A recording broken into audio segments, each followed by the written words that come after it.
and action. Right. How many of you are convinced by my last performance? Know this of me. I am an actor.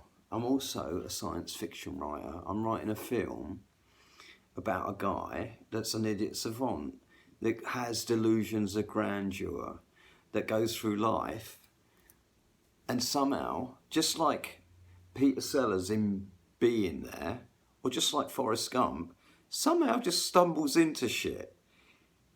You know, how did I get to be Lou Reed's guy? I didn't like Lou Reed or the Velvet Underground when I first met Lou. I didn't know how you spelt his name. I didn't know if he was L-E-W or L-O-U.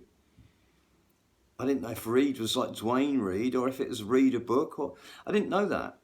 And I got to tell Lou 3 years before he died that I wasn't a Velvet Underground fan, and nor was I a Lou Reed fan.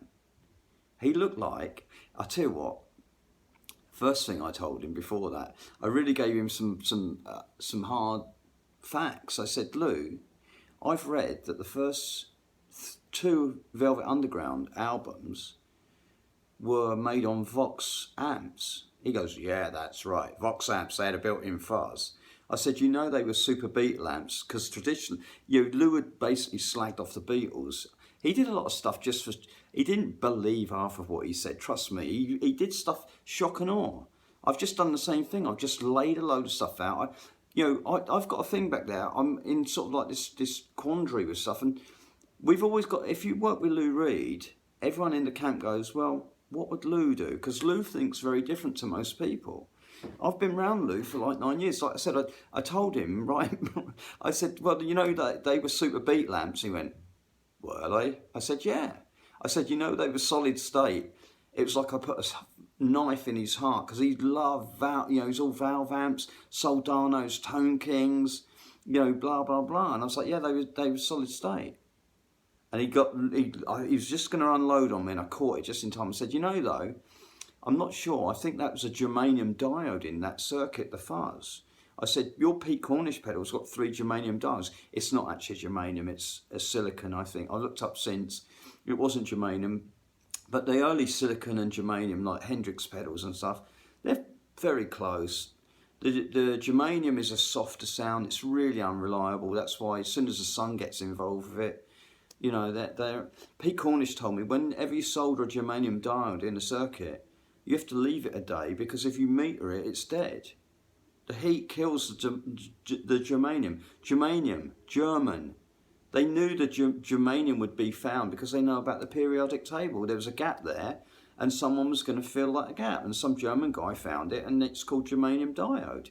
And it's in the early fuzz boxes, originally in the military, used in radar, used in radio.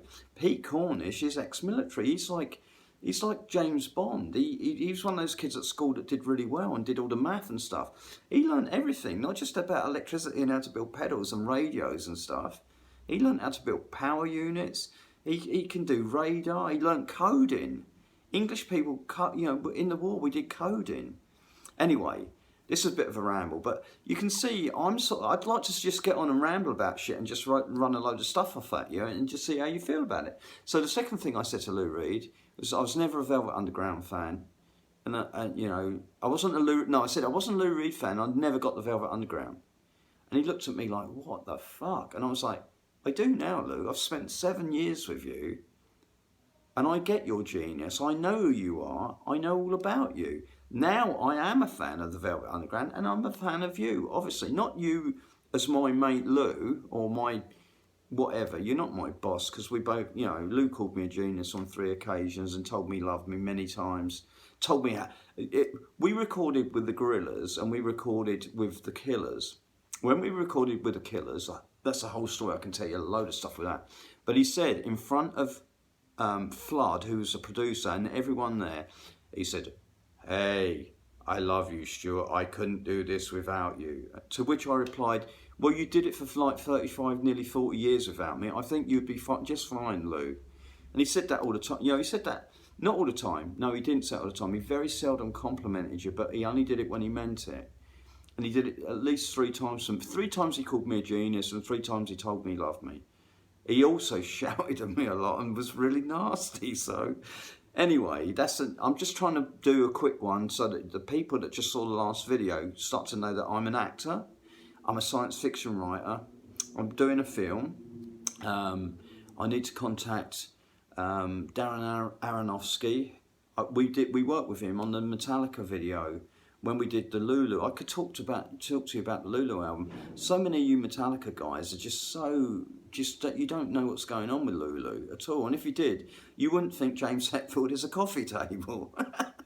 I could tell the story. When James laid down that vocal, he terrified everyone in the studio. I had all the hairs on my body stand up. It was really something.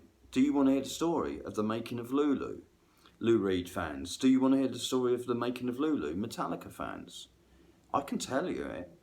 You could maybe do it, I could put it into a voice book or however you do it. See, the problem is, I've got all these great ideas, but I'm pretty useless apart from with guitars and with all this crazy shit I come up with. So I need help. I basically need some money so I can employ probably Jakey, my mate Jakey McCoy, or someone. I need, like, Joe Rogan's got his guy, Jamie, and I think Rick's got Billy, and, you know, people have got people to help them. Well, Rick's a multi-millionaire. He's got a huge studio full of stuff. I'm not a millionaire, but I've got 2 amps that Rick would love to get, and they are a Tweed Deluxe, original one, that was Lou Reed used on the 3rd album. And I've also got the Tweed Champ. Lou forced those on me. I could tell you some stories about how crazy artists are and how they think so differently to you. Most of you that think you're artists definitely don't think like some of the artists I've worked with. But some of you do. And hopefully you'll become the new crazy people. Anyway, Drone Wizard out. And cut.